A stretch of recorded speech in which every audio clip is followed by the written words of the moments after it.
Assalamualaikum warahmatullahi wabarakatuh. Selamat pagi teman hati yang dirahmati Allah Subhanahu wa taala. Apa kabarnya nih di pagi hari ini? Semoga selalu sehat dan dalam lindungan Allah Subhanahu wa taala. Alhamdulillahirabbil alamin. Saya Yasir Nenek Ama bisa menyapa teman hati semuanya dalam program Kalam Hati. Insya Allah sampai ke hati. Saya tidak sendiri, saya ditemani oleh Ustadz Salman. Assalamualaikum warahmatullahi wabarakatuh, Ustadz. Waalaikumsalam warahmatullahi wabarakatuh. Kak Yasir. Sehat ya, Ustadz ya? Alhamdulillah sehat walafiat. Alhamdulillah sehat walafiat. Nah, teman hati yang dirahmati Allah Subhanahu wa taala, topik tausiah kita pada pagi hari ini adalah keterbatasan bukan penghalang. Nah, sebelum Ustadz Salman menyampaikan tausiahnya, saya ajak dulu nih teman hati dan juga Ustadz Salman untuk menyimak sebuah artikel berikut ini. Cerita guru Dadan saat keterbatasan fisik tak menghalangi keberhasilannya. Disabilitas Daksa tidak menyurutkan semangat Dadan Muhammad Ramdan untuk berprestasi. Sejak TK hingga SMA, ia bersekolah di sekolah umum dan selalu berhasil berada di peringkat 3 besar di kelasnya. Masya Allah. Keinginannya untuk bersekolah tinggi mengantarkannya masuk ke Universitas Islam Nusantara. Totalitas dan semangatnya kembali ia tunjukkan saat mengikuti tes calon pegawai negeri sipil. Meski telah 5 kali mendaftar CPNS dan 5 kali pula gagal, ternyata Dadan ini pantang menyerah. Hal ini pun membuahkan hasil. Alhamdulillah Dadan lulus tes CPNS ke-6 kalinya yang ia ikuti.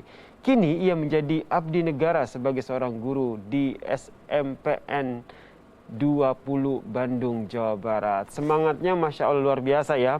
Ya. Dalam keterbatasannya, tidak hanya keterbatasan fisik yang menjadi penghalangnya, tapi ngikut tes CPNS sampai 5 kali, Ustaz. Orang sekali aja udahlah berhenti. Ini mah enggak, sampai 5 kali, karena ia yakin dengan ikhtiar dan juga atas izin Allah pasti akan bisa terkabulkan. Betul begitu ya, Ustaz ya? Yes, Kak Yasir.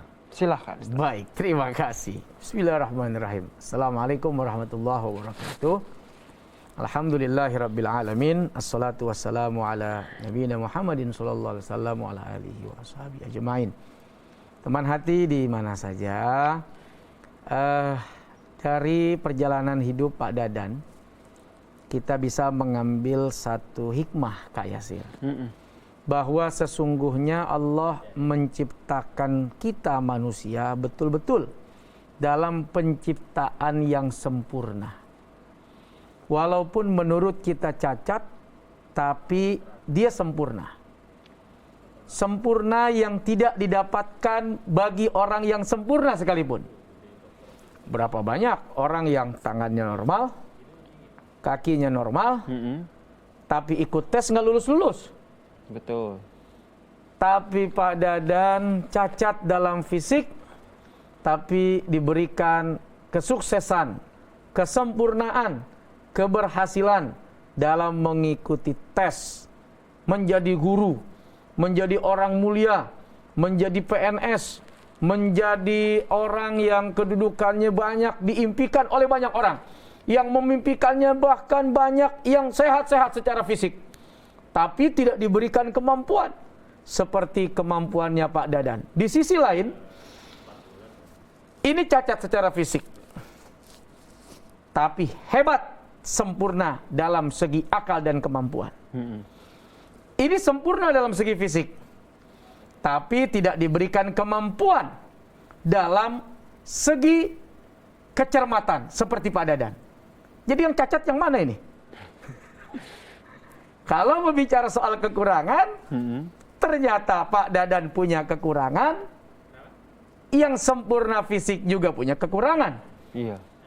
Kalau bicara soal kelebihan, Pak Dadan punya kelebihan yang tidak dimiliki kelebihan itu oleh orang yang sempurna secara fisiknya.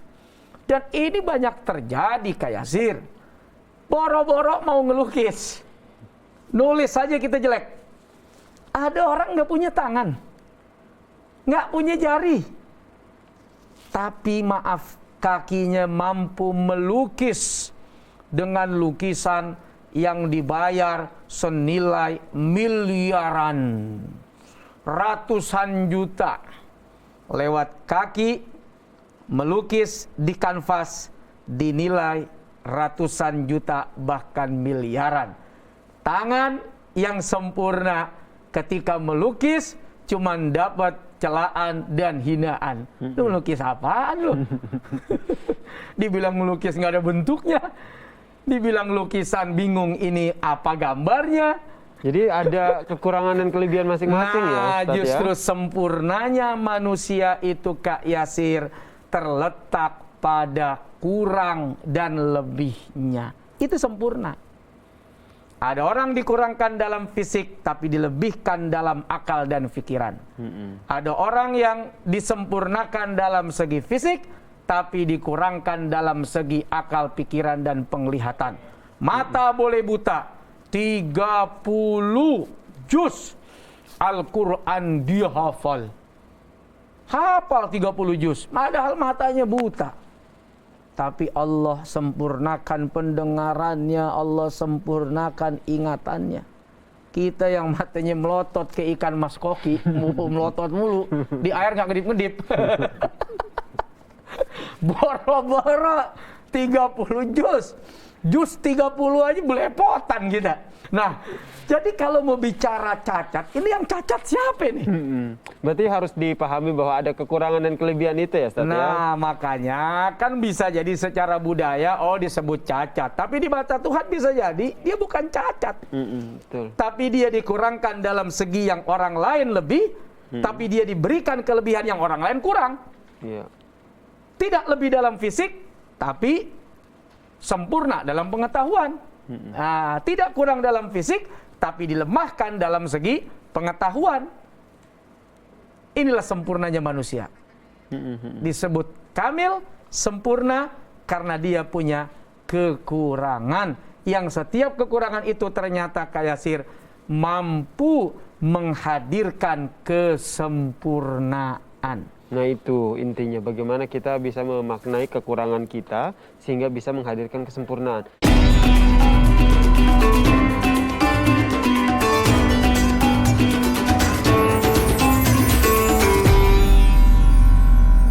Halo sahabat Kompas TV, saya Ihsan Sitorus, presenter program Saksi Kunci Kompas TV.